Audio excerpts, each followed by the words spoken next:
ভাঙ্গায় রোকেয়া দিবস উপলক্ষে জয়িতার সম্মাননা প্রদান। স্টাফ রিপোর্টার মোহাম্মদ শাহাদাত হোসেন এর প্রতিবেদনে আবেশ টিভির ডেস্ক রিপোর্ট।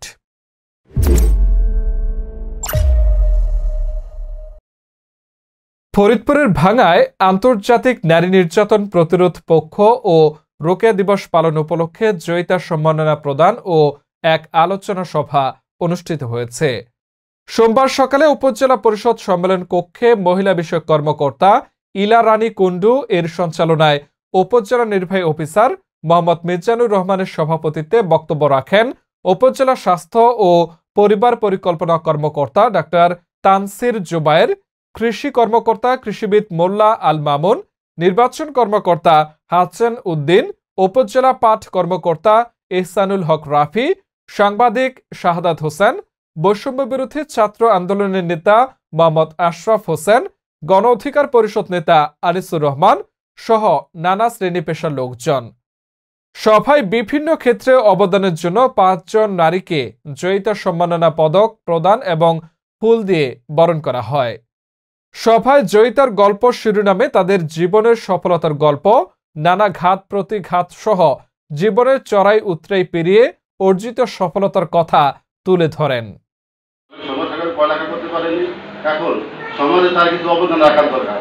এখন মা বাবার পরিকল্পনা থেকেই তারা আমাদের কাছে প্রকাশ করায় সমাজে একটা ফাউন্ডেশন খোলা হয়। ঠাকুরদা মারা যাওয়ার পরে বাবা 6 ভাই 2 বোন, ফ্যামিলি পুরোটাই বাবার উপর ছিল। যতটুকু দায়ভার নেওয়া যায় সন্তানের মতো করে ভাই বোনদের বড় করছে। বেশ কি দিয়েছে আমার পাশাপাশি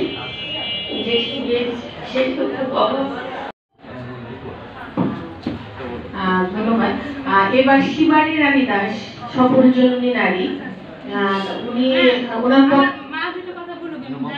আচ্ছা ওকে ঠিক আছে।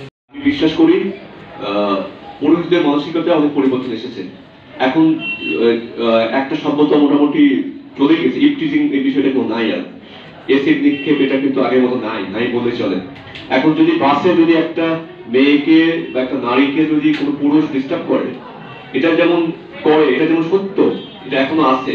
পাশাপাশি কিন্তু এটাও সত্য যে ওই বাসের মধ্যেই কোনো পুরুষ দাঁড়িয়ে যাবে, ও ছেলে দাঁড়িয়ে যাবে, ইয়াং তরুণ দাঁড়িয়ে যাবে, যে এখানে টিজ করছে তার হাত ভেঙে দেওয়ার জন্য দাঁড়িয়ে যাবে। আসলে এরকম। সুতরাং সকল পুরুষ কিন্তু খারাপ না, প্রতিপক্ষ কাউকে বানানো যাবে না। আমরা চাইব বাংলাদেশে নারী পুরুষ এটার মধ্যে কোনো ভেদাভেদ থাকবে না, নারী পুরুষ একসঙ্গে মিলিয়ে কিন্তু বাংলাদেশে করা সম্ভব। আমি এই 5টি পরিবারের গল্প শুনলাম, আমি বিশ্বাস করি এই 5টি